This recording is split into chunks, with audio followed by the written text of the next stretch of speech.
Bismillahirrahmanirrahim. Alhamdulillahi rabbil alamin. Wassalatu wassalamu ala khairil khalqi sayyidina Muhammadin wa ala alihi wasahbihi ajma'in. அம்மா பாத். அன்புக்குரிய பெற்றோர்களே, பாடசாலை ஆசிரியர்களே, இரண்டு பாடசாலைகளின் அதிபர்களே, அனைவருக்கும் அஸ்ஸலாமு அலைக்கும் வரஹ்மத்துல்லாஹி வபரகாத்துஹு. இன்று 9:30 வரைக்கும் பேரண்ட்ஸுக்கான ஒரு வழிகாட்டல் நிகழ்ச்சியை நாங்கள் ஏற்பாடு செஞ்சுருக்கின்றோம். அந்த வகையில் 9:30க்கு பிறகு மாணவர்களுக்கான வழிகாட்டல் நடைபெறும்.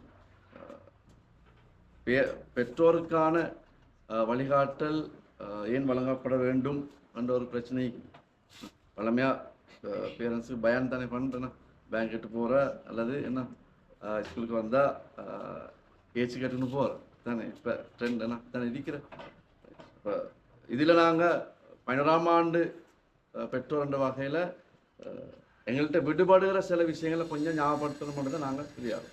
இந்த இப்போ எல்லாரும் முழு கவனமும் இருக்கிற பிள்ளைகள்கிட்ட எக்ஸாமில் கிட்டத்தட்ட 85 நாள் 90 நாளுக்கிட்ட தான் இருக்குது பிள்ளைகளுக்கு. இதில் பிள்ளைகளும் தான் பெற்றோரும் தான் முழு மூச்சை ஈடுபட்டு கொண்டு இருக்கிற இந்த காலம் பிள்ளைகள்கிட்ட அந்த ரிசல்ட்ஸ் பரீட்சையை முன்னிறுத்தி வெளியே செஞ்சு போகிறோம். இந்த இடத்துல இன்றைக்கு நாங்கள் கொஞ்சம் ஞாபகப்படுத்தி கொள்கிறோம். பிள்ளைகள்ட இந்த எக்ஸாமோட பிள்ளையோட வாழ்க்கை முடியறில்லை. இந்த ஓரல் எக்ஸாமோட பிள்ளையோட வாழ்க்கை முடிஞ்சு போகிறதில்ல, அது போகிறது தான் வாழ்க்கை ஸ்டார்ட் ஆகும். தொடங்குறது அது போகிறது தான். அப்போ நாங்கள் பிள்ளைகளை வளர்த்துக்கொண்டு வரோம், ஓரளவு குழந்தைக்கிறோம். எக்ஸாமால் எங்களோட பிள்ளையோட எதிர்காலம் பாதிக்காமிக்கணும். அது ஒரு முக்கியமான விஷயம் தான் சொல்ல வரீங்க. இந்த எக்ஸாமுக்கு நாங்கள் பிள்ளைய ரெடி பண்ணி தயார்படுத்தி பிள்ளைய கஷ்டப்படுத்தி பிள்ளைய ஈடுபடுத்தி நாங்கள் கஷ்டப்பட்டு பெருமுயற்சி செஞ்சு நாங்கள் இந்த பரீட்சையை நல்ல முறையில் பாஸ் ஆகிறது முயற்சி செய்கிறோம். அதுதான் இப்போ நடக்கும். இந்த ப்ரொஜெக்ட் எல்லாம் எல்லோரும் ரெஸ்பான்ஸாக பண்ணுறது, ஸ்கூலும் எல்லோரும் சேர்ந்து செய்கிறது, பிள்ளைகள ரிசல்ட்ஸை கொண்டு வரது. இப்போ இந்த இடத்துல இதுக்கு நாங்கள் முழுசாக கவனிக்கிற அதே நேரம் பிள்ளைகளோட இன்னொரு பகுதி மீக்குது, கல்வி பகுதியோட இன்னொரு பகுதி மீக்குது. பிள்ளைகளை நாங்கள் கவனிக்க வேண்டிய விஷயங்கள். அந்த பகுதி விடுபட்டால் பரீட்சை போகிற பிள்ளைகள் பிரச்சனைக்கு வர பிள்ளைகளுக்கு பிரச்சனை ஏற்படுத்தி வரையிலும் பிள்ளையோட அடுத்த கட்ட வாழ்க்கைக்குது. அது அட்வான்ஸ் லெவலாகிக்கலும் அல்லது இன்னொரு கோர்ஸுக்கு போகிறதாகிக்கலும், அது போகிற கேம்பஸுக்கு போகிறண்டிக்கும், அல்லது அதுக்கு அடுத்த கட்டம் தொழிலுக்கு போகிறது, அப்புறம் குடும்ப வாழ்க்கைன்னு போகிறது. இந்த ஒவ்வொரு கட்டமும் மீக்குது. இந்த பரீட்சையோட வாழ்க்கை முடியறது இல்லைன்னா, இப்போ இந்த எல்லா கட்டத்திலையும் எங்களோட பிள்ளைகள் பரீட்சையில் எப்படி கவனம் செலுத்துகிறோம், எப்படி பிள்ளைகள் சக்ஸஸாக வெற்றிகரமாக பரீட்சை செய்கிறோம், அதே மாதிரி அடுத்த கட்டங்களும் பிள்ளை போகணும். உதாரணம் சொல்லுவோம், 9A எடுத்த ஒரு பிள்ளை குடும்ப வாழ்க்கையில் ஃபெயிலண்டா பிரச்சனைனா எனக்கு இல்லை, அதான் எனக்கு முக்கியம். 9A எடுத்து ஆனால் புள்ள குடும்ப வாழ்க்கையில் தோல்வி என்ன, அந்த 9Aல பெருமதி இல்லை. 9A எடுத்த புள்ள ஆஃபீஸில் ஒரு அந்த தொழிலுக்கு போகிற இடத்துல தொழிலில் அந்த இடத்துல ஒழுங்காக வேலை செய்ய தெரியாண்டா அந்த பிள்ளைகிட்ட 9Aல பிரச்சனை இல்லை. எனவே நான் சொல்ல வரேன், இதை நாங்கள் பேலன்ஸ் பண்ணிக்கணும். இந்த ரெண்டு விஷயத்தை நாங்கள் கவனமாக கொண்டு போனால் தான் எங்களோட பிள்ளையோட எதிர்காலம் நல்லா வரும். இப்போ நாங்கள் முழு மூச்சாகிக்கிறோம் எக்ஸாமை கொண்டு போகிறதுக்கு, பரீட்சையை முன்னிறுத்தி நாங்கள் வேலை செஞ்சு போகிறோம். ஆனால் அடுத்த பகுதி விடுபடக்கூடாதுன்னு தான் சொல்ல வரோம். இன்னும் 3 மாதம் இருக்குது. இந்த 3 மாதம் கடுமையாக நாங்கள் வேலை செய்ய போகிறோம், பேரண்ட்ஸும் ஸ்கூலும் பிள்ளைகளும். இந்த இடத்துல நாங்கள் மிச்சம் கவனமாகிக்கிறோம். என்றால் சமூகத்தில் இருக்கிற பிரச்சனைகளை பார்க்குற நேரம் கொஞ்சம் பயம் ஒண்டிக்குது. இல்லை பிள்ளைகள் மிஸ் ஆகிடும். நாங்கள் சொல்லுவார், நாங்கள் பொதுவாக பேச அப்படித்தான். இந்த எக்ஸாமுக்கு ரெடி ஆக்குற நேரம் பிள்ளைகள் மிஸ் ஆகிடும். மிஸ் ஆகிறேன்டால் எங்களுக்கு பிள்ளைகள் கைவிட்டு போடுற எங்களோட பிள்ளைகள் எங்கள்கிட்ட இருந்து எந்த பகுதியில், பரீட்சையில் இல்லை, எக்ஸாமில் இல்லை, படிப்பில் இல்லை, அடுத்த பகுதியில் பிள்ளைகள்ட சமூக வாழ்க்கை. சும்மா நான் எல்லாரும் பேரண்ட்ஸ் அந்த வகையில் சும்மா ஒரு காசு 2-3 சம்பாதம் சொல்கிறேன். நான் உதாரணம், கிட்டத்தில் கவுன்சிலிங்க்கு எங்களோட ஒரு சேருக்கு வந்த ஒரு பிரச்சனை, குடும்ப பிரச்சனை. கல்யாணம் முடிச்சு 2 கிழமை தான், சிங்கள ஃபேமிலி, முஸ்லீம் ஃபேமிலி அல்ல, சிங்கள ஃபேமிலி. கல்யாணம் முடிச்சு 2 கிழமை அந்த புள்ள அந்த பொம்பளை புள்ள தான் பிரச்சனை போந்தீங்க, டிவோர்ஸ் கேட்டு வந்தீங்க. இவரோட இந்த பிள்ளை வாழையிலான்னு சொல்லி 2 கிழமையில கல்யாணம் முடிச்சு 2 கிழமையில டிவோர்ஸாக கேட்குறேன்டா இப்போ யோசிக்கணும். அப்போ நாங்கள் யோசிக்கிற பிரச்சனை இல்லை, நாங்கள் யோசிக்கலும் அப்படி எனக்கு ஆன்மத்தனம் இல்லை, இல்லாட்டி அவனுக்கு என்ன யோசிக்கலாங்க. அதை பொதுவாக யோசிக்கிற கல்யாணம் முடிச்சு 2 கிழமையில டிவோர்ஸ் கேட்குறேன்டா, இது ஒரு பிரச்சனையும் இல்லை, அப்படி ஒரு பிரச்சனையும் இல்லை. பிரச்சனை என்னன்னா பேசிட்டு போனால் அந்த பொடியன் கல்யாணம் முடிச்ச நாள்ல இருந்து அந்த பொடியன் ரூம்ல படுக்கிறது கட்டிலுக்கு அடியில். நாங்கள் புதுசாக சந்திச்ச ஒரு பிரச்சனை. நாங்கள் எல்லாரும் பேரண்ட்ஸ் தானே ஓப்பனாக பேசுவோம். அந்த புள்ள வாழுமா அந்த பொடியனோட? அவனுக்கு தைரியம் இல்லை கட்டில படுக்கிறது. இதான் பிரச்சனை, வேற ஒன்றும் இல்லை. அப்போ பிறகு உமாவை கூப்பிட்டு நாங்கள் சார் உமாவை கூப்பிட்டு விசாரிச்சு புள்ள எப்படி இப்படி இது எங்கேயுமே எதிர்பார்க்காத ஒரு பிரச்சனை என்னன்னு பார்த்தா ரைட் உமா புள்ளைய வளர்த்த முறை. இந்த நான் சொல்ற ஆம்பளை புள்ளைல ஆம்பளை கொமரா வளர்க்குறேன் அப்படி வளர்த்து. இப்போ அந்த பொடியன் நல்லா படித்த பொடியன், நல்ல ஒரு தொழில் செய்கிற, நல்ல சம்பளம் எடுக்கிற, கட்டிலுக்கெல்லாம் படுக்கிற. இப்போ என்ன அந்த வாழ்க்கை அவனோட தொழிலில் பிரயோசனமிக்கா, சம்பாத்தியத்தை பிரச்சனைக்கா, இந்த பிரயோசனமிக்கா, குடும்ப வாழ்க்கை ஃபெயில். இப்போ நான் சொல்ல வரோம் இந்த விஷயங்கள் இது மாதிரி எங்களோட பிள்ளைகளுக்கு நான் சின்ன உதாரணம் சொன்னேன். இது மாதிரி என்ன பிரச்சனைகள் எங்களோட பிள்ளைகளுக்கு வரக்கூடாது. அங்கே வராமல் நாங்கள் எங்களோட பிள்ளைகளை பாதுகாப்போம். இந்த 3 மாதம் நாங்கள் பிள்ளைய இவ்வளோ காலம் ஈடுபடுத்திட்டு வரோம். இந்த 3 மாதம் நாங்கள் பிள்ளை ஈடுபடுத்த போகிறோம். அப்போ இந்த ஈடுபடுத்துறதுல இன்னும் நாங்கள் இப்போ இது பூரா ஸ்பீட் ஆகும்.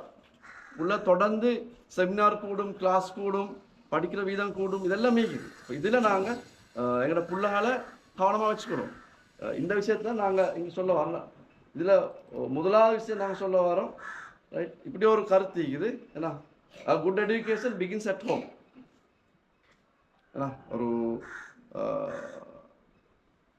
நல்ல ஒரு கல்வி ஆரம்பிக்கிறது வீட்டில். இது எங்களுக்கு ஷார்ப்பான ஒரு வசனம் போஸ்ட் தான் டீச்சர்ஸ்மா இருக்கு. ஏன்னா right you cannot blame a school for not nurturing values in your child that you have not instilled. Parents சொல்ற நீங்க உங்களோட பிள்ளைகளில் உருவாக்காத, உங்களோட பிள்ளைகளில் நீங்க ஏற்படுத்தாத நல்ல பழக்கங்களை, நல்ல வேல்யூஸ், நல்ல பண்பாடுகளை பாடசாலை உருவாக்கலன்னு சொல்லி பாடசாலையை நீங்க குற்றம் முடியக்கூடாது. ஸ்கூலை குற்றம் சொல்லவானா, பிள்ளைகளை நல்ல விஷயங்கள் உருவாக்கல, பிள்ளையோட பண்பாடுகளை ஸ்கூல் சொல்லி கொடுக்கல, பிள்ளைக்கு நல்ல ஒழுக்கங்களை சொல்லி கொடுக்கலன்னு பாடசாலைக்கு நீங்க குற்றம் சொல்ல வேணாம். நீங்க அதை உங்களோட வீட்டில் செய்யாம. அப்போ குட் எஜுகேஷன் பிகின்ஸ் அட் ஹோம்ன்றது பிள்ளையோட நல்ல கல்வியும் ஆரம்பிக்கணும் வீட்டில் தான், நல்ல பண்பாடும் உருவாக்கப்படணும் வீட்டில் தான். அதை ஸ்கூல் அதை கொண்டு போகும், ஸ்கூல் போலீஸ் பண்ணும், பாடசாலையில் அதை ஆசிரியருக்கு அதை ஒழுங்குபாடு செஞ்செடுக்கும். ஆனால் அதை உருவாக்குற அடிப்படை வேலைங்க நடக்கணும் வீட்டில். அங்கே நடக்காமல் ஸ்கூலுக்கு நாங்கள் குற்றம் சொல்லல, எங்கள் பிள்ளைகள் ஒழுக்கம் இல்லை, பிள்ளைகளில் நல்ல பண்பாடு இல்லை, நாங்கள் ஸ்கூலை குற்றம் சொல்ல வேணும்ன்றதையும் சொல்லுவோம். இப்போ இதில் தான் நாங்கள் சொல்கிறோம். இதில் தான் நாங்கள் பொதுவாக சொல்கிறோம் என்ன, ஒரு பிள்ளையோட ஆரம்ப பாடசாலை வீட்டு சூழல். வீட்டு சூழல் தான் ஒரு பிள்ளையோட ஆரம்ப பாடசாலை. இப்போ எங்களோட வீட்டு சூழல் பிள்ளைக்கு பாடசாலை ஞாபகப்படுத்தும், படிக்கிறத ஞாபகப்படுத்தும், படிக்கிற சூழல் ஒன்று எங்களோட வீட்டில் இருக்கும். அதான் நாங்கள் சொல்லுவோம் ஆரம்ப பாடசாலை வீடுன்னு சொல்லுவோம். எங்களோட வீடுகள் பிள்ளைக்கு அந்த இதை ஞாபகப்படுத்துதா, ஸ்கூல் ஞாபகப்படுத்துதா, எங்களோட பிள்ளைகள் படிக்கிற சூழலை ஞாபகப்படுத்துதா நாங்கள் பார்க்கணும். அந்த ஏற்பாடு நாங்கள் செஞ்சு கொடுக்கணும். பிள்ளைக்கு படிக்கிறதுக்கான வசதி எப்படி இருக்குது, கிளாஸ் போகும் பிள்ளைகள் பரீட்சை என்ன செமினார் வார டியூஷன் வார படிக்கிறது இங்கெல்லாம் படித்தது உள்ள வீட்டில் ரிவிஷன் செய்யாட்டி உள்ள அங்கே திரும்ப மீட்டலொன்று செய்யாட்டி இது அவ்வளோ மறந்து வைத்திடும். படிக்கிறது ஞாபகத்தை நிற்கும் கொஞ்சம் நேரம் தான், அது அடுத்த நாளுக்குள்ள வைத்திடும்.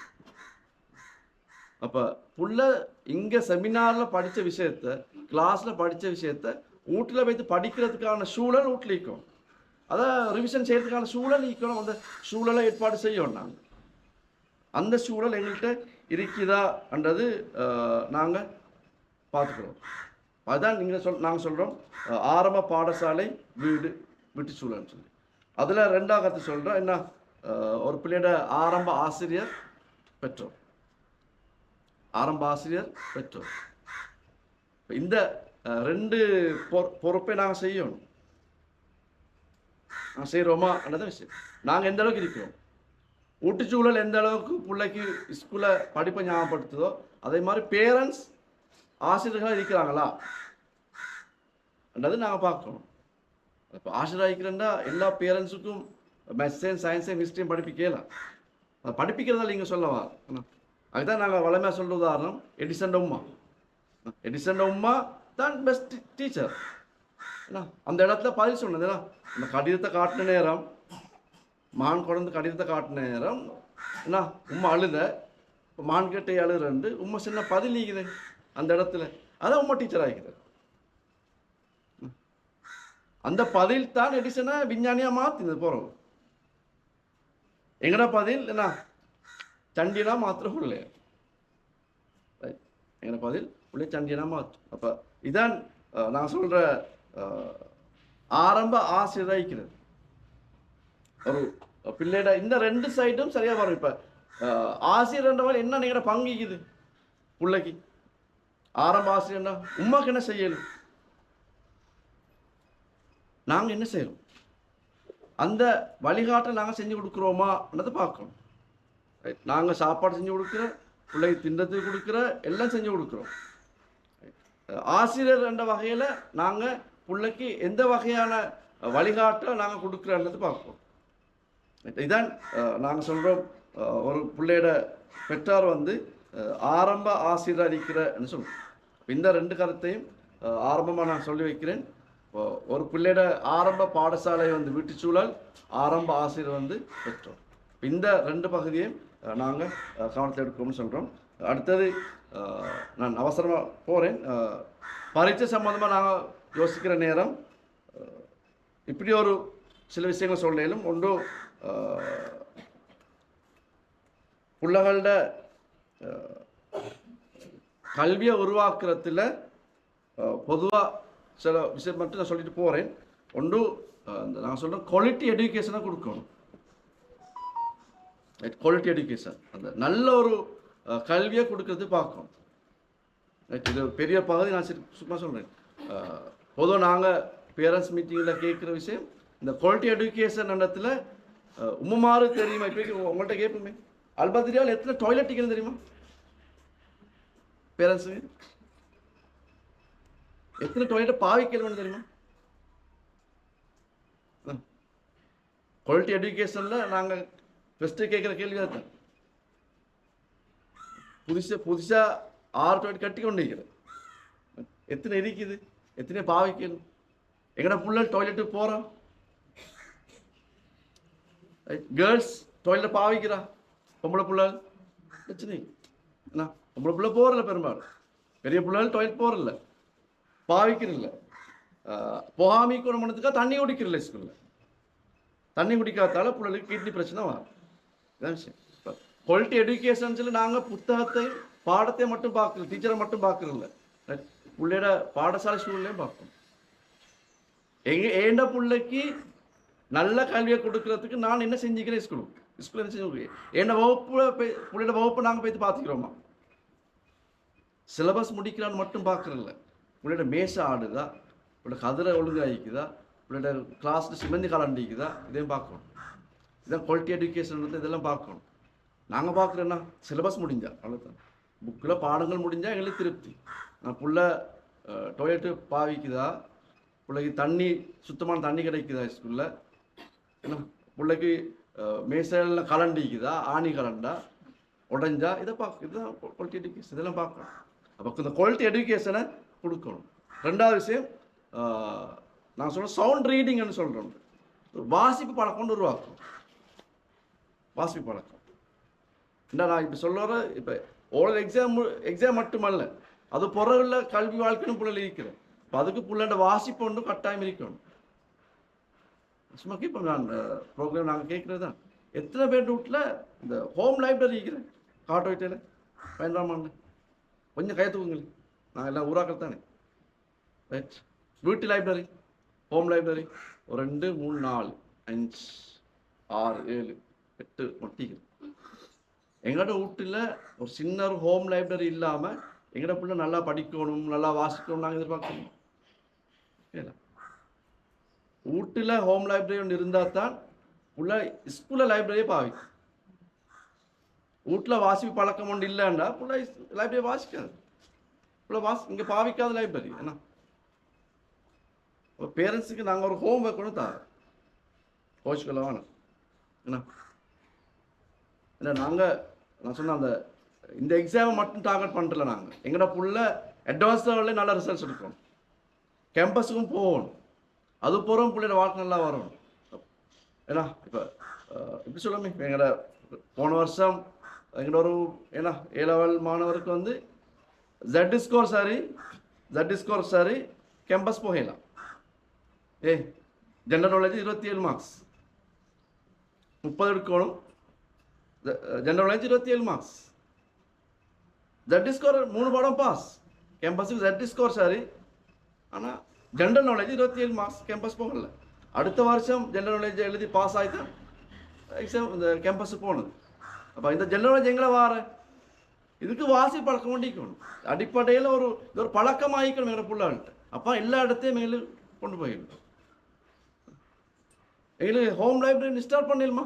இப்போ நான் பயம் கெட்டு போகிறது ஒன்றும் இல்லை. ஏன்னா பின்னே நான் பேசிய விஷயம் எல்லாம் அந்தியாவுக்குள்ள மறந்தாச்சு, விட்டு போய்த்து குஷினி போனதே எல்லாம் மறந்தாச்சு என்ன.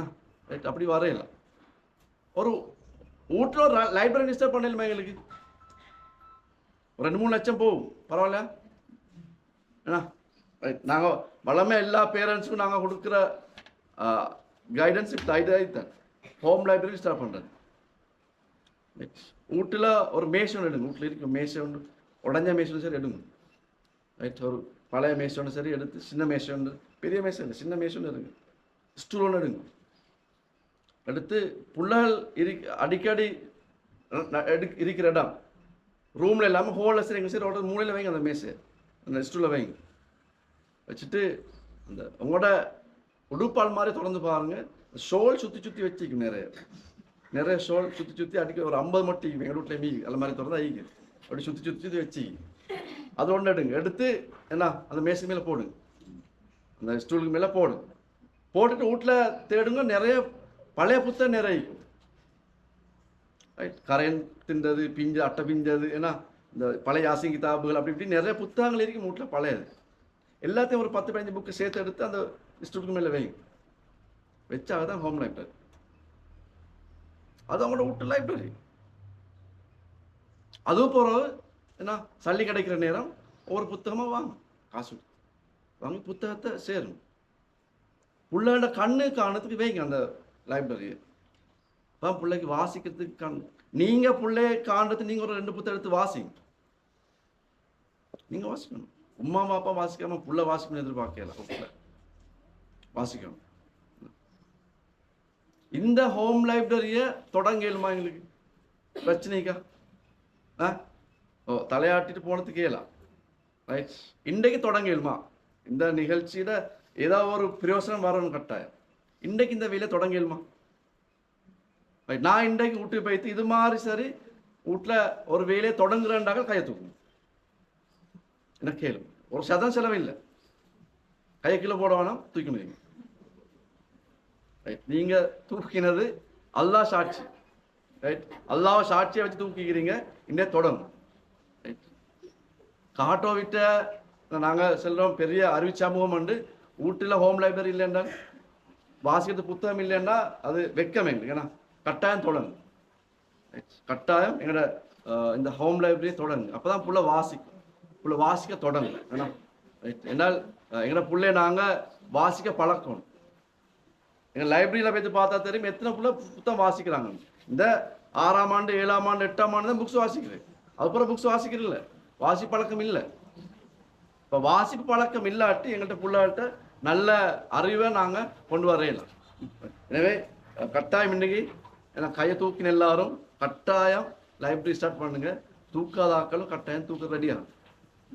உங்களோட புள்ள படிக்கணும் இருந்தால், புள்ள வாசிக்கணும் இருந்தால் கட்டாயம் வீட்டில் லைப்ரரி இடிக்கும். ரைட், அதை பொற வசதி ஏற்படுத்துகிற நேரம் பொற அதை மாற்றிக்கொள்ளேன். ரைட், இப்போ ஸ்டார்ட் பண்ணு.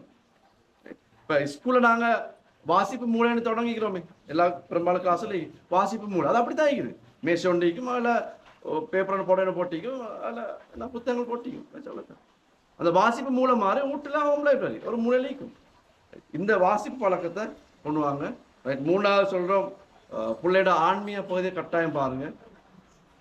ஆன்மீகம் இல்லை முக்கியமாக பேச வேண்டிய துண்டு, இந்த துண்டு தான் பேச வேண்டிய இடம். என்றால் ஒரு புள்ள நாங்கள் சொல்கிறோம், பரீட்சையில் பாஸ் ஆக, உளவியலில் சொல்கிற ஒரு கருத்து, பரீட்சையில் பாஸ் ஆகிறதுக்கு 4 உறவுகள் நல்லா இருக்கும்.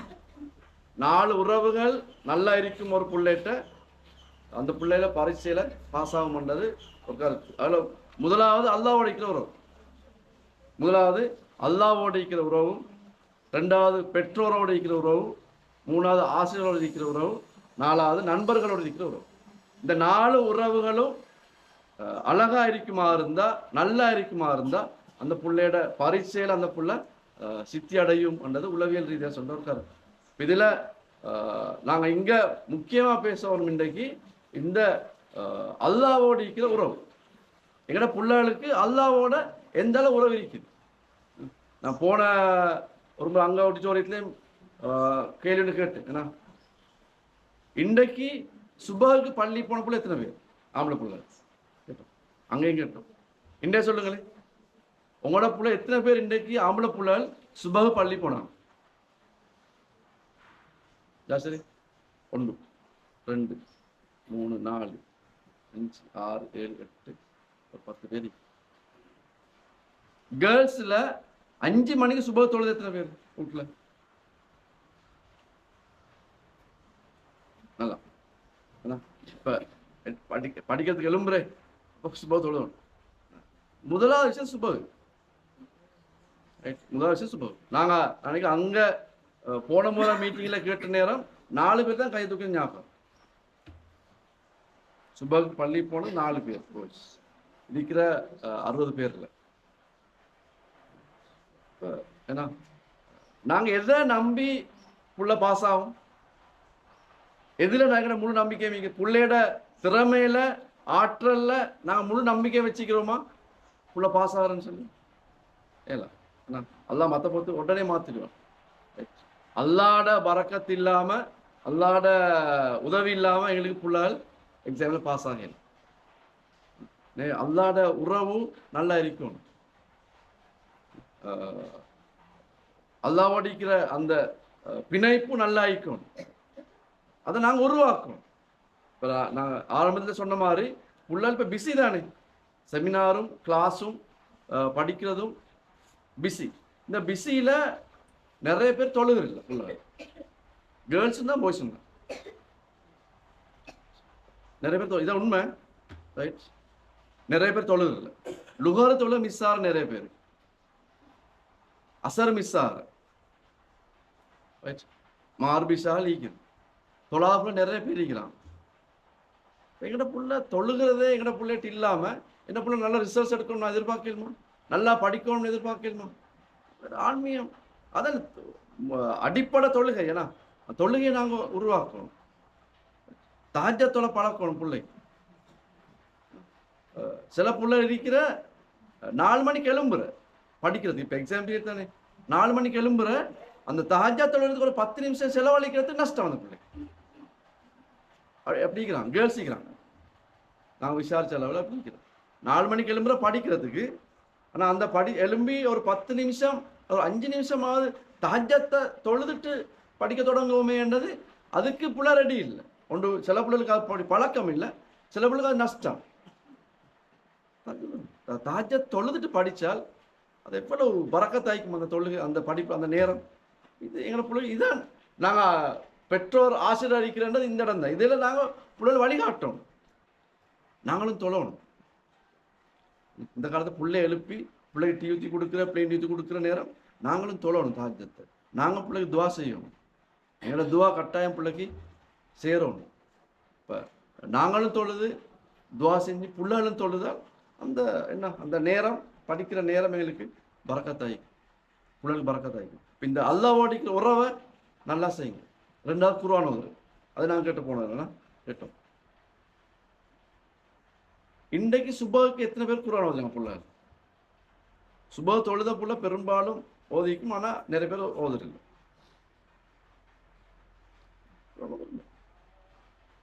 என் பிள்ளை குர்ஆன் ஓதுறதில்லை பொதுவாக சொன்னான். என்னடா எடுத்து செஞ்சு பார்ப்போம், 75-80 பிள்ளைகளில் ஒரு 15 பேர் தான் குர்ஆன் ஓதுறாக்கலாம். கேளு, குர்ஆன் ஓதுறதில்லை. குர்ஆன் ஓத சொல்கிறேன், நன்மை சொர்க்கத்துக்கு போகிற எல்லாமே இருக்குது. இப்போ நாங்கள் எக்ஸாம் பற்றி பேசுகிறோன்னா பிள்ளையோட ஞாபக சக்தி கூடமா இருந்தால் குர்ஆன் ஓதுவீங்க. எங்களை பிள்ளைகளுக்கு இருக்கிற பிரச்சனை, பிள்ளைகளோட எக்ஸாம் சம்மந்தமாக கேட்குற பிரச்சனை சொல்கிறேன், படிக்கிற ஞாபகம் நிற்கிறதில்ல, மறக்குது, ஒழுங்காக விளங்க இல்லாமிக்குது, பாடத்தை கன்சன்ட்ரேட் பண்ண இல்லாமிக்கு. இதுதான் பிள்ளையோட பிரச்சனை. இது எல்லாத்துக்கும் தீர்வு குர்ஆன். குர்ஆன் ஓதுறது ஒரு நாளைக்கு ஒரு 15 நிமிஷம் குர்ஆன் ஓதுறதால படிப்பு வீணாகாது. படிப்பு வீணாக இல்லை, பிள்ளைக்கு படிக்கிறதுக்கான வழிகாட்டு படிக்கிறதுக்கான சக்தி கூடும், ஞாபக சக்தி கூடும், பிள்ளையோட கன்சன்ட்ரேஷன் அவதானிக்கிற பிள்ளையோட அந்த இயல்பு கூடும், அந்த ஸ்கில் கூடும் பிள்ளைக்கு குர்ஆன் ஓதுறதால. இதுதான் நாங்கள் நான் சொல்ல வந்த ஆரம்பத்தில் சொன்னேன், பரீட்சையை முன்னிறுத்தி செய்கிற நேரம் நாங்கள் நிறைய விஷயங்களை மிஸ் பண்ணுறோம். புள்ள குர்ஆன் ஓதுறது எங்களுக்கும் மறந்து போயிடுச்சு. பேரண்ட்ஸுக்கும் இன்னும் பிஸியில் குர்ஆன் ஓத வைக்கணும் பிள்ளைக்கு. ஒரு இஸ்திக்ஃபார் ஒரு 100 செய்கிற எத்தனை பிள்ளை செய்ய தேவையில்லை? எங்களை பிள்ளை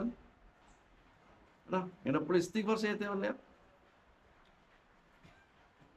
சுபஹுக்கு ஒரு 100 இஸ்திக்ஃபார் செய்ய தேவையில்லை எங்களை பிள்ளை. இதில் தானே பரக்கத்தை.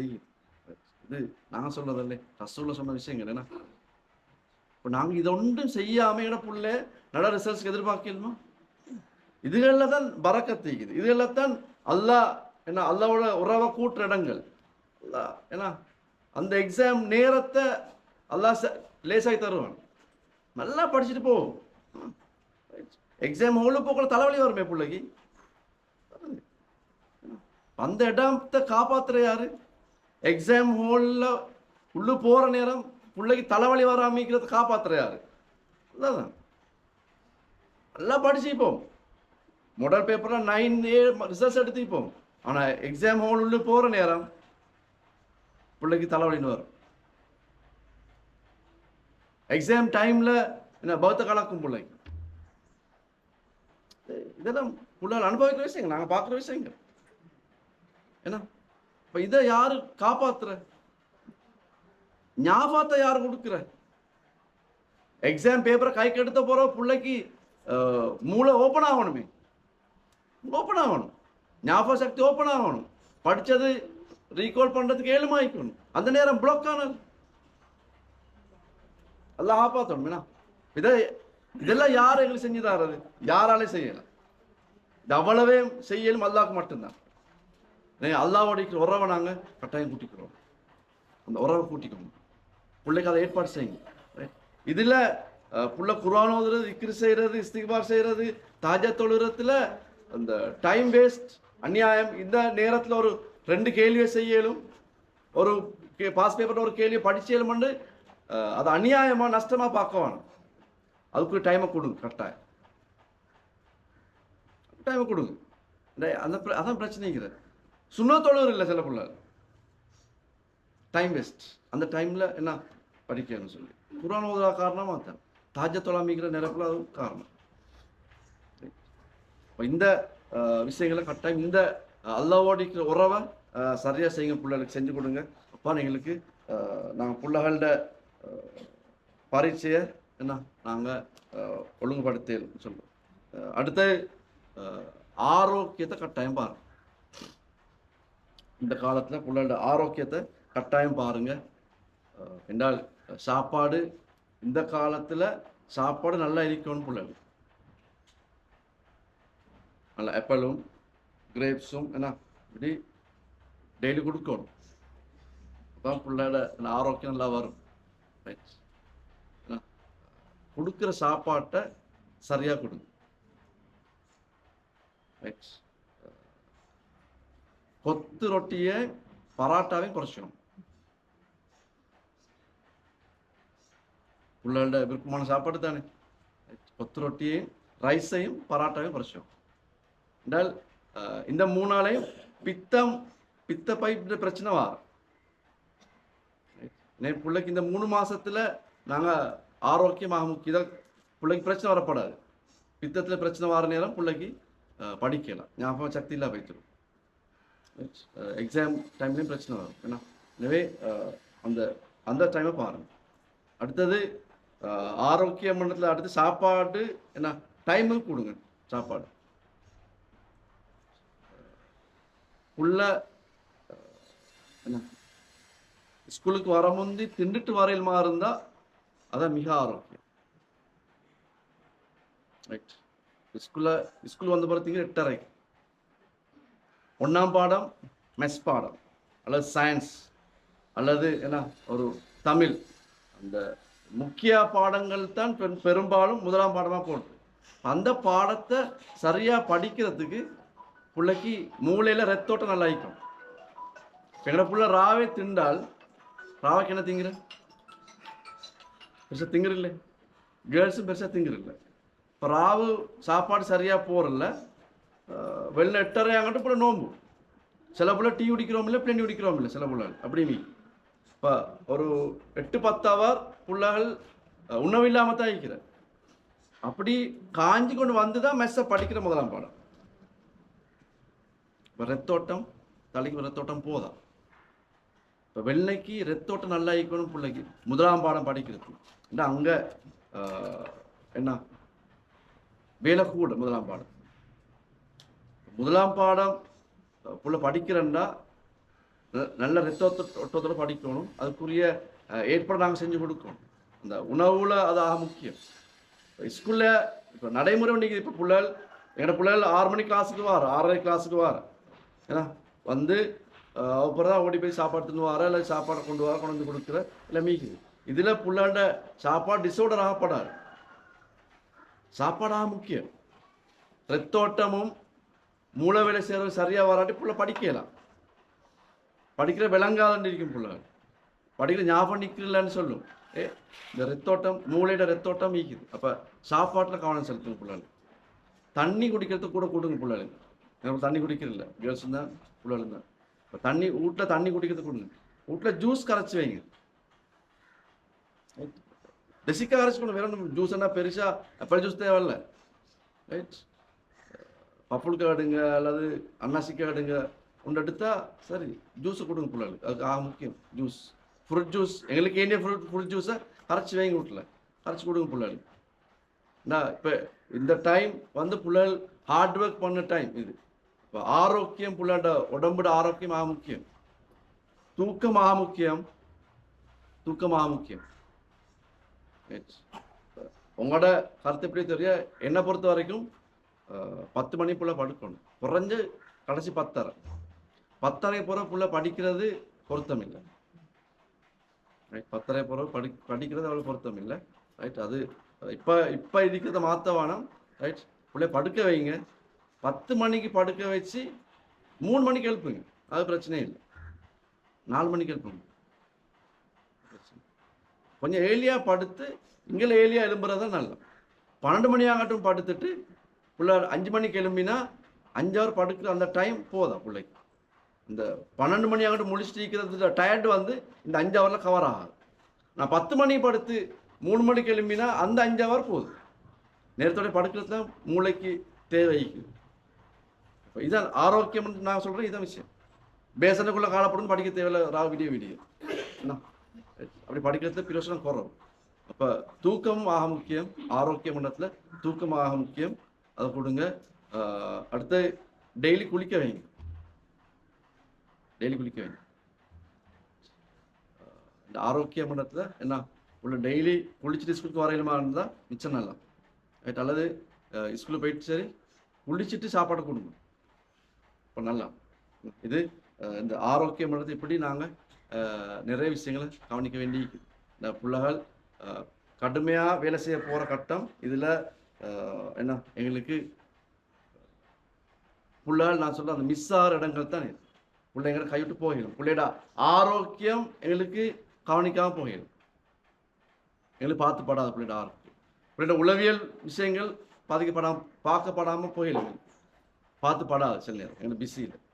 அது என்ன பிள்ளையோட அடுத்த கட்ட வாழ்க்கையில் பாதிப்பு செலுத்தும், பிரச்சனையை கொண்டு வரும் பிள்ளைகள். அப்படி வராமல் நாங்கள் பிள்ளைகளை நல்ல நிலைக்கு கொண்டு வரதுக்கு நாங்கள் முயற்சி செய்வோம், ட்ரை பண்ணுவோம் இன்ஷா அல்லாஹ். அதுக்கு தான் நாங்கள் இங்கே பேசுகிற விஷயங்களை சொல்லிட்டு போகிறோம். இன்னொரு 5 நிமிஷத்தை நாங்கள் முடிக்கிறோம். என்ன அடுத்தது நாங்கள் கொஞ்சம் கவனிப்போம் இந்த விஷயங்களை.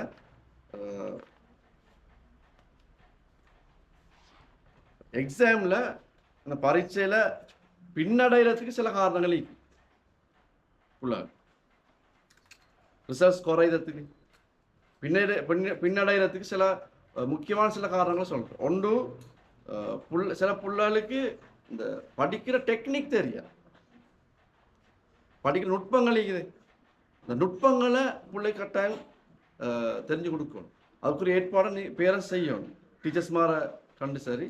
அல்லது நாங்கள் இன்டர்நெட்லேயும் போனால் இருக்கு நிறைய விஷயங்கள் படிக்கிற நுட்பங்கள். நிறைய பிள்ளை படிக்கிற சிஸ்டம் தெரியாது. இப்போ இது அந்த நுட்பங்கள் தெரியாமல் படிக்கிற நேரம் பிள்ளைகளோட படிப்பில் பின்னடைவு வரையும். அதே போல் எதை எப்படி படிக்கிறேன்னு பிரச்சனைக்கு பிள்ளைங்க செமினார் போகிற பிள்ளை, டியூஷன் போகிற, கிளாஸ் போகிற. அப்போ இது தெரிஞ்சவொன்னு தான் பிள்ளை படிக்கணும். எதை படிக்கணும், எப்படி படிக்கணும்ன்றதை பிள்ளை தெரிஞ்சுக்கணும். நுட்பங்கள் உண்டு, எப்படி படிக்கிறதுன்னு இன்னொன்று. இதை பிள்ளைக்கு நாங்கள் எப்படியாவது நாங்கள் பிள்ளைக்காக கொடுக்கணும் பிள்ளைகளுக்கு. அப்போ பிள்ளை சிஸ்டமாக படிக்கும். இல்லாட்டி அநியாயம், பிள்ளையோட வேஸ்ட்டாக டைமும் வேஸ்ட், எனர்ஜியும் வேஸ்ட் பிள்ளைகள். அந்த நுட்பமும் எப்படி படிக்கணும்னு தெரியாது படித்தா பிள்ளை பாவம். அப்போ இது 2வது விஷயம். 3வது விஷயம், பரீட்சையை எப்படி ஃபேஸ் பண்ணுறேன்னு பிள்ளைகளுக்கு தெரியும். அதில் பிள்ளைகளுக்கு பிரச்சனை. எக்ஸாமை எப்படி எதிர்கொள்கிறேன் இப்போ கேட்டு பாருங்க. அந்த நாங்கள் சொல்கிறோம் எக்ஸாம் காய்ச்சல் ஒன்று வாங்க சொல்கிறோம், எக்ஸாம் காய்ச்சல் ஒன்று வரும் பிள்ளைகளுக்கு. ஆனால் எக்ஸாம் காய்ச்சல் பயமாக வரப்படாது. சில பிள்ளைகள் பயம் ஒன்று வருது. எக்ஸாம் நினைத்தா மேல் நடுங்கிறேன்னு சொல்லுது. கேர்ள்ஸுக்கு ஈக்குது, பாய்ஸ்க்கு கணக்கில் தான் பிடிப்பாங்க. கேர்ள்ஸுக்கு எக்ஸாமை நினைச்சா மேல் நடுங்கிறன்ற பதட்டம் ஒன்றிங்க உள்ள. நீங்கள் கொஞ்சம் அவதானிங்க, சில நேரம் கேர்ள்ஸ் வீட்டில் அப்படி ஈக்கும். நான் சில அந்த பேரஞ்சு மாதிரி இருக்கிறேன் அப்படி ஈக்கும் புள்ள. கொஞ்சம் பாருங்க, சில புள்ள அப்படி இருக்கணும். அது புள்ள எக்ஸாமை கொஞ்சம் யோசிக்குது. இந்த பிள்ளைக்கு சின்ன பயம் ஒன்றிக்கும். இப்போ அந்த பயத்தை இல்லாமல் ஆக்கணும். இதுதான் உம்மோட ரோல், பாப்போட ரோல் வீட்டில். ரைட், கொஞ்சம் கவனிக்கணும். அப்போ பிள்ளைக்கு அந்த எக்ஸாம் எப்படி ஃபேஸ் பண்ணுறேன்னு தெரியாம அதில் படிச்சிருக்கும். பாஸ் பேப்பர் எடுத்தால் பிள்ளைக்கு அதை செஞ்சு கொள்ளையில வர்றது இல்லை. அன்றைக்கும் இந்த கேள்விக்கு விட எடுத்துக்கொள்ள தெரியும். இப்போ நாங்கள் சொல்கிறத பிள்ளைகள் பாடமாக்குற நிறைய விஷயங்களை பாடமாக்கிக்கும் பிள்ளைகள். ஆனால் கேள்வி அது அப்படியே கேட்டு வராது. எக்ஸாமில் பாடமாக்கிறது அப்படியே கேள்வியாக கேட்குமா? கேட்டு வராது. அந்த படித்த ஒரு பந்தியில் இருந்து அதை உடச்சி தான் கேள்வி கேட்டிப்பாங்க, அதை மாற்றி தலையிலாக கேள்வி கேட்டிப்பாங்க. அப்போ பிள்ளைக்கு வாசித்த பந்திலிருந்து அந்த கேள்விக்கு ஏற்ப அதை மாற்றி கொடுக்கறதுக்குரிய திறமை பிள்ளைட்டிக்கணும். பிள்ளைக்கு அதை ஏழுமாயிக்கணும். அது ஏழாட்டி பிள்ளைக்கு பிரச்சனை. நிறைய பிள்ளைகள் படிச்சுக்கிற நல்லா மனப்பாடம், பாடமெல்லாம் மீக்குது, ஞாபகம் மீக்குது. ஆனா கேள்விக்கு அந்த படிச்சதை திருப்பி கொடுக்கலாம் மீக்கு பிள்ளை. இது பிள்ளை பிரச்சனை. இதான் பரிசை எதிர்கொள்ற அப்படின்னு சொல்றோம். இப்ப இதுக்கு நாங்க பிள்ளைகிட்ட விசாரிக்கணும், பிள்ளைகிட்ட கேட்டு பார்க்கணும். பிள்ளைகிட்ட நாங்க பேசணும், பிள்ளையோட பேசி கேட்டு பார்க்கணும் என்ன நிலைமைன்னு சொல்லி. அது பிறகு இன்னொரு பிரச்சனைங்கிற படிப்புல பின்னு போறதுக்கு சரியான இலக்கு போடப்படலை. உங்களுக்கு சரியான இலக்கு கொண்டு போடப்படலை. இலக்கு இல்லாம நிறைய பிள்ளை படிக்கிறாங்க. இனி இருக்கிற எல்லா உம்மமாருக்கும் சொல்லலுமா, பேரண்ட்ஸுக்கும் என்ன பிள்ளையோட ரிசல்ட்ஸ் என்னன்னு சொல்லி பிள்ளை இலக்கு வச்சுக்கிற ரிசல்ட்ஸை தெளிவா சொல்லலுமா எல்லாருக்கும். நாங்க புள்ள இது இந்த ரிசல்ட்ஸ் தான் புள்ள எடுக்க போற அன்னத்தை எல்லா பேரண்ட்ஸும் தெளிவா சொல்லலுமா? நான் நினைக்கிறேன் எல்லாரும் சொல்ல மாட்டான். புள்ள எதை நோக்கி போற, ஹோம்ஒர்க் ரெண்டாவது ஹோம்ஒர்க் தரோம். இதோட முடிக்கணும் நாங்கள் இந்த நிகழ்ச்சியை. ரெண்டாவது ஹோம்ஒர்க் தரேன். இன்றைக்கு விட்டு போய்த்து பிள்ளைகிட்ட கேளுங்கொண்ட ரிசல்ட்ஸ் நீ என்ன எடுக்க போற, என்ன என்ன டார்கெட், என்ன இலக்கு, எந்த ரிசல்ட்ஸ் எடுக்க போறோம், இந்த பிள்ளைகிட்ட எழுதி எடுங்க. பிள்ளைகிட்ட நாங்கள் வகுப்புல பிள்ளைகளுக்கு கொடுக்குற அடிக்கடி ரைட், நீங்க தெளிவா எழுதி எடுங்க. பிள்ளைகிட்ட 9 பாடத்தையும் ஒரு தாளில் எழுதி அந்த பாடத்துல என்ன ரிசல்ட்ஸ் எடுக்க போறன்றதை எழுதி எடுங்க பிள்ளைகிட்ட. அது 9A ஆயிக்கலும் 9S ஆயிக்கலும். உங்களோட பிள்ளையோட இலக்கு என்ன, அந்த இலக்கு இந்த 3 மாசத்துக்கும் அந்த இலக்கை நீங்க ஞாபகப்படுத்தி பிள்ளைய கொண்டு போங்க. இலக்கொண்டு இல்லாம படிக்கிறதும் பிள்ளையோட ரிசல்ட்ஸ் குறையிறதுக்கு முக்கியமான காரணம். எந்த மார்க்ஸ் எடுக்கணும்? ஹிஸ்டரியில A எடுக்கிறா, B எடுக்கிறா, C எடுக்கிறா பிள்ளை. அது தெரிஞ்சா தானே பிள்ளை மார்க்ஸ் போயிடும், பிள்ளை படிக்கும். அப்ப கட்டாயம் அந்த இலக்கு அமைச்சு கொடுங்க. இலக்கு இல்லாத படிக்கிற பிள்ளைகள் தான் மார்க்ஸ் குறையும். என்ன பிள்ளைக்கு தேவையான இல்லை, பிள்ளைக்கு உணரணும். பிள்ளை நாங்கள் வகுப்புல கேட்குற மாட்டேங்கிறது ரிசல்ட்ஸை பிள்ளை சொல்லணும். நான் ஓலோட இந்த ரிசல்ட்ஸ் எடுக்க போறேன்னத்தை உம்மாட்டையும் வாப்பாட்டையும் பிள்ளை தெளிவாக சொல்லணும். வகுப்புல டீச்சர்ஸ் மட்டும் சொல்லணும். புள்ள கொப்பியில் எழுதி வச்சுக்கணும். அந்த ரிசல்ட்ஸை எழுதி வைங்க. நான் புள்ள சொல்றோம் எல்லா கொப்பிலையும் எழுதுங்க. சில புள்ள செஞ்சுக்கிறான். ஒரு தாளில் ஹாஃப் ஷீட் ஒன்ல 9 பாடத்தையும் எழுதி அழகா அந்த ரிசல்ட்ஸ் எழுத சொல்லுங்க. பிள்ளை ஒரு 4-5 தாள் எழுத சொல்லுங்க. கலர் பென்சிலால, கலர் பிளாஸ்டிக்னால நல்லா கண்ணுக்கு விளங்குறதுக்கு 4-5 தாளை ரிசல்ட்ஸ் எழுத வைங்க. எழுதி கொப்பியில் ஒட்டுங்க. பிள்ளைட மேசை இருந்தால் மேசையில் ஒட்ட வைங்க, ஷோரில் ஒட்டுங்க, ஒட்ட வைங்க பிள்ளைங்க. நான் சொல்கிறேன் உங்களோட முதலில் கூட ஒட்டி வைங்க. இந்த 9 போகிற வார நேரம் பிள்ளைக்காக காணணும் ரிசல்ட்ஸ். அந்த ரிசல்ட்ஸ் எந்த நேரம் பிள்ளை காணணும் கண்ணுக்கு. அப்போ இந்த காண்ட நேரம் பிள்ளைய தூண்டும். அப்படி நான் இந்த ரிசல்ட்ஸ் எழுதிக்கிறேன், நான் இதை எடுக்கணும், இந்த இடத்துக்கு நான் போகணுமாட்ட பிள்ளைக்கு அந்த இலக்கு உருவாகும். இப்போ பிள்ளை யோசிக்கும். நான் உம்மாட்ட வாப்பாட்ட சொல்லிக்கிறேன் இந்த ரிசல்ட்ஸ் நான் எடுக்கிறேன், டீச்சர்ஸ் மாட்ட சொல்லிக்கிறேன், வகுப்புல சொல்லிக்கிறேன்றது பிள்ளைக்கு தூண்டும் அந்த ரிசல்ட்ஸ் எடுக்கிறது. அதை ஞாபகப்படுத்த மாட்டேங்குது. இல்லை பொற கேட்பேன், எக்ஸாம் பொற கேட்பான், ரிசல்ட்ஸ் வந்து பொறு நீ இந்த ரிசல்ட்ஸ் எடுத்தியான்னு கேட்பாங்களே. இப்போ அந்த பயத்துக்கு சரி பிள்ளை படிக்கும். இப்போ இலக்கு அமைச்சு கொடுக்கறது முக்கியம். இல்லை இலக்கு இல்லாமல் பிள்ளை படிக்காது. இன்றை கட்டாயம் இந்த வேலையை ஊட்டி போய் செய்யுங்க. தெளிவாக எழுதி பிள்ளை உட்கார வச்சு எழுதி எடுங்க. நீ என்ன ரிசல்ட்ஸ் எடுக்க போற, விஞ்ஞானத்தில் என்ன எடுக்க போற, ஏயா பியா சியா எஸ்ஸா என்ன எடுக்க போறோம், என்ன எடுக்கலும் நாங்கள் இன்றைக்கி இப்போ அடுத்த இதில் பிள்ளைகளை விளங்கப்படுத்துகிறோம். நாங்கள் அதை இன்றைக்கி பிள்ளைங்க உருவாக்குறோம் சார். அடுத்த ப்ரோக்ராமில் ஊட்டி போய்த்து நீங்கள் எடுங்க. வீட்டில் நீங்கள் என்ன ப்ரோக்ராம் முடிஞ்சு வந்த பிறகு பிள்ளைகிட்ட கேளுங்க என்ன எழுதிக்கிறேன் சார், உன்னோட இலக்கு என்ன ரிசல்ட் எடுக்க போகிறேன், நான் தெளிவாக எழுதுங்க, கேளுங்க. நீங்கள் எழுதி வச்சுக்கோங்க ஒரு தாளில். பிள்ளைக்கு ஹாஃப் ஷீட்டில் எழுத வைங்க.